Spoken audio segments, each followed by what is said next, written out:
अस्सलाम वालेकुम दोस्तों, कैसे हैं दोस्तों। बिजनेस एंड टेक्निकल इंग्लिश की एक नई वीडियो में आप सब लोगों को खुशामदीद कहता हूं। तो दोस्तों, आज की वीडियो में हम बिजनेस एंड टेक्निकल इंग्लिश के एक नया टॉपिक कवर करेंगे। लास्ट वीडियो में हमने बिजनेस मैसेज के कंपोजिशन पर बात की थी, 3 फेजेज यानी प्लानिंग, कंपोजिंग और रिवाइजिंग वगैरह पर बात की थी। तो आज की वीडियो में हम बिजनेस मैसेजेस को थोड़ा सा और आगे कंटिन्यू करते हैं और आज हम उनके कुछ डॉक्यूमेंट्स पर बात करते हैं। सबसे पहले आज हम मेमोरेंडम या मेमो पर बात करेंगे।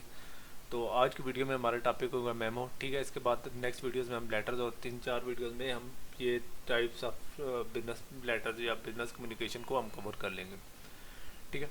तो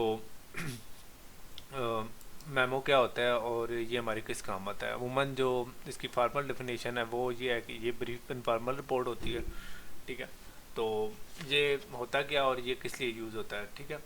तो मेमो अमूमन हम जब भी किसी अपने ऑफिस या अपने बिजनेस के अंदर कोई कम्युनिकेशन वगैरह करना चाहते हैं अपने स्टाफ के साथ या किसी के साथ या अपने ऑफिस के बाकी कोलीग्स के साथ करना चाहते हैं, तो उसके लिए हम मेमो यूज़ करते हैं, ठीक है।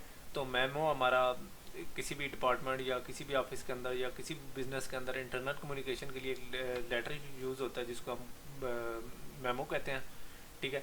और अगर यही लेटर हम अपने डिपार्टमेंट से बाहर भेजें तो हम उसको हम लेटर कहेंगे, ठीक है।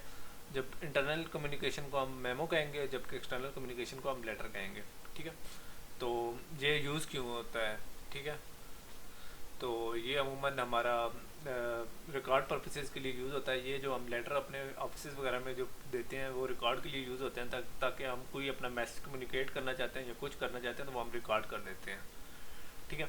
यानी हम इसलिए करते हैं कि ताकि बाद में रिकॉर्ड रहे कि हमने उस बंदे को ये चीज़ कम्युनिकेट कर दी थी, ठीक है, ताकि बाद में वो मुकर ना सके या बाद में अपनी जिम्मेदारियों से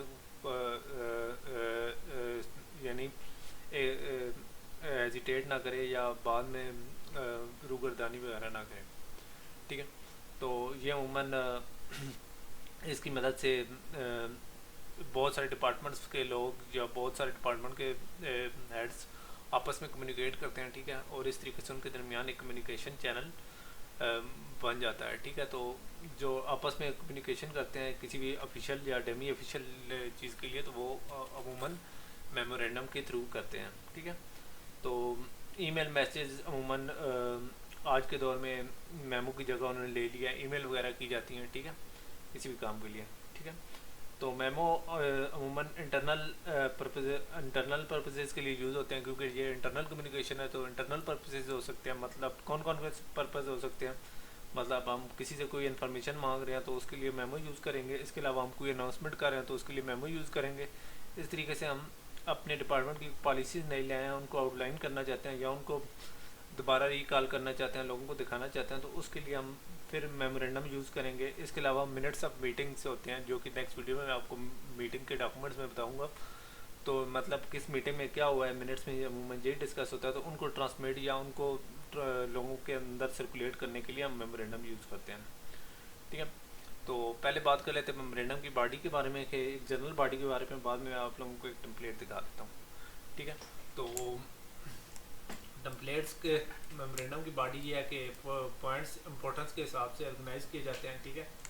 यानी जो चीज़ें ज़्यादा इंपॉर्टेंट होती हैं वो पहले की जाती हैं, ठीक है, और जो कम इंपॉर्टेंट होती हैं वो बाद में मेंशन की जाती हैं, ठीक है।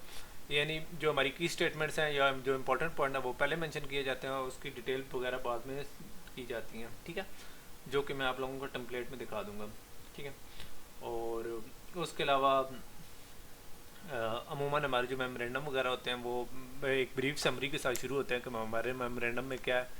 तो मेमोरेंडम की ये एक छोटी सी बॉडी थी। अब मैं आप लोगों को एक टेम्पलेट दिखाता मेमोरेंडम की, मेमोरेंडम एक्चुअली होता क्या है, ठीक है। तो ये एक टेम्पलेट है मेमोरेंडम की, ठीक है। तो ये शुरू कैसे हुआ, ठीक है। तो ये शुरू हुआ टू से, ठीक है। सबसे पहले टू में हम उसका एड्रेस या जिसको एड्रेस कर रहे हैं इंटरनल यानी अपने डिपार्टमेंट के अंदर हम उसको टू में लिखेंगे। उसके बाद फिर हम यानी जो राइटर है वो अपना लिखेगा थोड़ा सा, ठीक है, जो एड्रेस वगैरह या जो कुछ भी है, ठीक है। उस जो कि मैं आपको नेक्स्ट वीडियो लेटर्स में ये चीज़ ज़्यादा ब्रीफ में समझाऊंगा। उसके बाद डेट है, जो आज की डेट है, जिस दिन कम्युनिकेशन हुई है उसकी डेट है। उसके बाद सब्जेक्ट जो हमारा सरसरी से सब्जेक्ट या समरी टाइप सब्जेक्ट होगा वो हम ऊपर लिखेंगे, मतलब request for provision of X Y Z या कुछ इस तरीके से, ठीक है। तो ये हमारा सब्जेक्ट हो जाएगा। उसके बाद फर्स्ट सेंटेंस आएगा, उसमें के अंदर हम अपना रीज़न लिखेंगे कि ये मेमोरेंडम हमने क्यों लिखा है, जो कि मैंने आप लोगों को बताया था कि समरी या की इंस्ट्रक्शन थी। ठीक है। तो सेकंड सेंटेंस में हम अपनी इंस्ट्रक्शन या इन्फॉर्मेशन जो भी हम कन्वे करना चाहते हैं वो देते हैं। और आखिरी जो इसके बाद जो हमारा अगले जो सेंटेंसेस हैं उनमें हम ये चीज़ें लिख कर क्लोजिंग सेंटेंस में हम यूज़र को कहते हैं कि कोई एक्शन ले, मतलब एक्नॉलेजमेंट करे, अपनी फीडबैक वगैरह या जो कुछ देना चाहता है वो दे।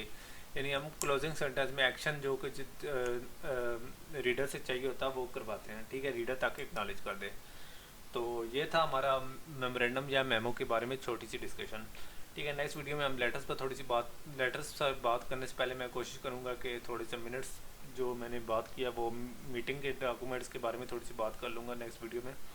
तो तब तक के लिए इजाज़त दीजिए, नेक्स्ट वीडियो में मिलेंगे। अल्लाह हाफिज़।